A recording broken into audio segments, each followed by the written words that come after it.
Now we're up to the side lying hip abduction test. This is a really useful test for the Trendelenburg test if someone's pelvis drops and they can't maintain a level pelvis. I actually really like this test as well for when I'm working with any kind of runners or distance athletes, because I want to make sure they've got good integration of their lateral hip musculature. A lot of training in the gym is very sagittal plane, like up and down, front and back based. We don't really do too much lateral movement or rotational movement in the gym. So assessing for deficits there can really round out your program. So for this test, it's very similar to the prone hip extension test. We're going to be palpating the client's glutes, so we ask for permission, and we're going to be assessing the firing order using our hands to palpate what's going on. As you get more and more skilled, you'll be able to see it as well.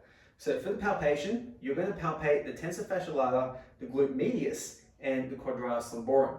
So you're going to put your finger on there, one, it's kind of like in the side of the glute, you'll feel a little divot there, that's the glute medius, and then a hand into the quadratus lumborum. So find the midline from the side, come back a bit, push in, that's where it is. From here, what you do is you instruct the client to slowly lift the leg off the ground. With the setup, you bring the other leg under, and what that does, it puts the tensor fasciae lata and the glute med on a tiny bit of pre-stretch. It shouldn't really do too much to the quadratus lumborum, but it also has the benefit of stacking the pelvis directly over itself. So grab here, push in. All right, Mark, slowly lift your right leg off the table. Now I'm feeling the firing order, and I'm also observing how his leg moves, and relax.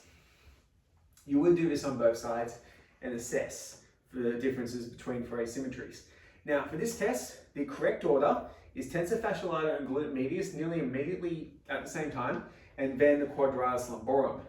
What we're seeing in this case, Mark, is he's using his quadratus lumborum, his tensor fasciae lata, his glute medius, but just like the prone hip extension test, he's getting a really good firing output from the glute medius. Just because we don't feel it working straight away, it's still working pretty well in this.